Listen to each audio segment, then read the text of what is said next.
Le petit commerce est la principale activité des populations rwandaises et congolaises qui traversent régulièrement les postes frontaliers reliant la ville de Gisenyi côté rwandais à celle d'Ogoma en République démocratique du Congo.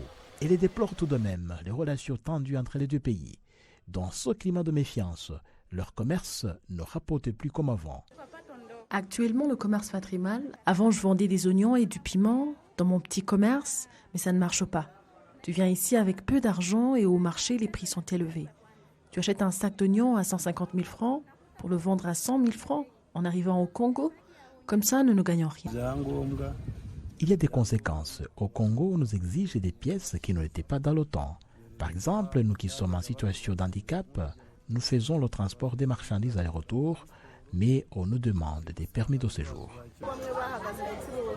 Certains ont arrêté leurs activités, le commerce ne rapporte plus. Certains Congolais ont suspendu leur commerce et quand on y achemine, des fruits par exemple, et que nous dépassons 2 jours sans les écouler, ils périssent et nous tombons ainsi en faillite.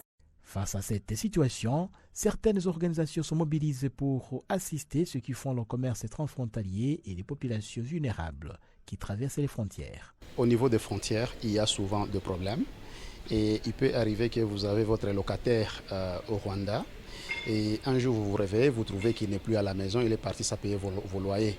Et vous ne connaissez pas ce qui se passe de l'autre côté, vous ne connaissez pas les systèmes judiciaires de l'autre côté, vous ne savez pas les poursuivre. Et donc ce projet est venu pour aider les gens qui vivent le long des frontières pour résoudre ce genre de problèmes.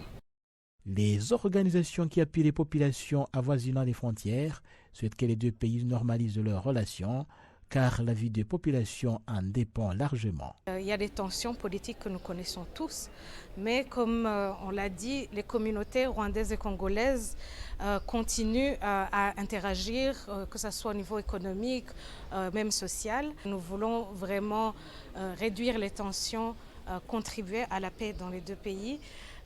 Et bien sûr, l'accès à la justice en fait partie, mais il faut aussi continuer des échanges et puis surtout voir que ces communautés transfrontalières en ont besoin. Avant la détérioration des relations entre le Rwanda et la République démocratique du Congo et la pandémie de Covid-19, les Rwandais et les Congolais qui traversaient chaque jour la frontière de Goma-Gisenyi étaient plus de 55 000, alors qu'ils ne sont que moins de 15 000 aujourd'hui.